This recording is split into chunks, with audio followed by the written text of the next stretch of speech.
5 seconds to go.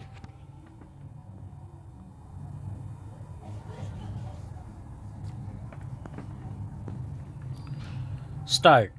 A judge does not preside over a criminal trial merely to say that no innocent man is punished. Stop. A judge also presides to say that a guilty man does not escape. Stop. Both are public duties. Stop.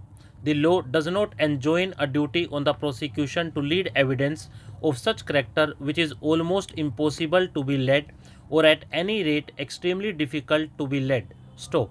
The duty on the prosecution is to lead such evidence which it is capable of leading, having regard to the facts and circumstances of the case. Stop. Here it is necessary to keep in mind Section 106 of the Evidence Act, which says that when any fact is especially within the knowledge of any person, the burden of proving that fact is upon him. Stop. Para. Where an offence like murder is committed in secrecy inside a house, the initial burden to establish the case would undoubtedly be upon the prosecution, but the nature and amount of evidence to be led by it to establish the charge cannot be of the same degree as is required in other cases of circumstantial evidence. Stop. The burden would be of a comparatively lighter character. Stop. In view of Section 106 of the Evidence Act, there will be a corresponding burden on the inmates of the house to give a cogent explanation as to how the crime was committed. Stop. The inmates of the house cannot get away by simply keeping quiet and offering no explanation on the supposed premise that the burden to establish its case lies entirely upon the prosecution and there is no duty at all on an accused to offer any explanation. Stop. Para.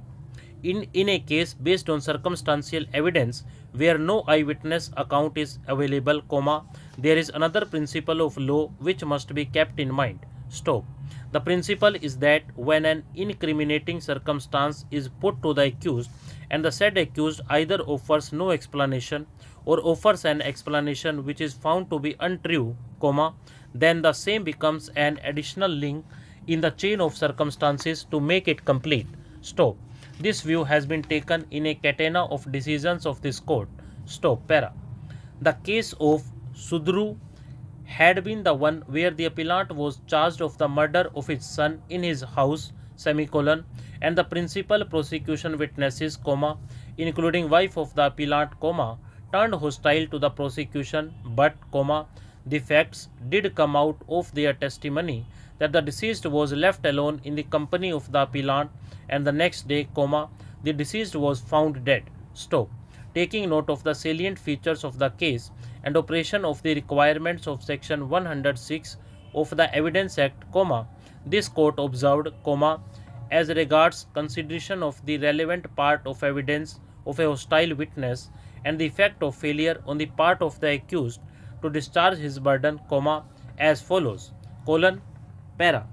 No doubt, in the present case, all the witnesses who are related to the accused and the deceased have turned hostile. Stop. PW1 Janki Bai, wife of the appellant and the mother of the deceased, has also turned hostile. Stop.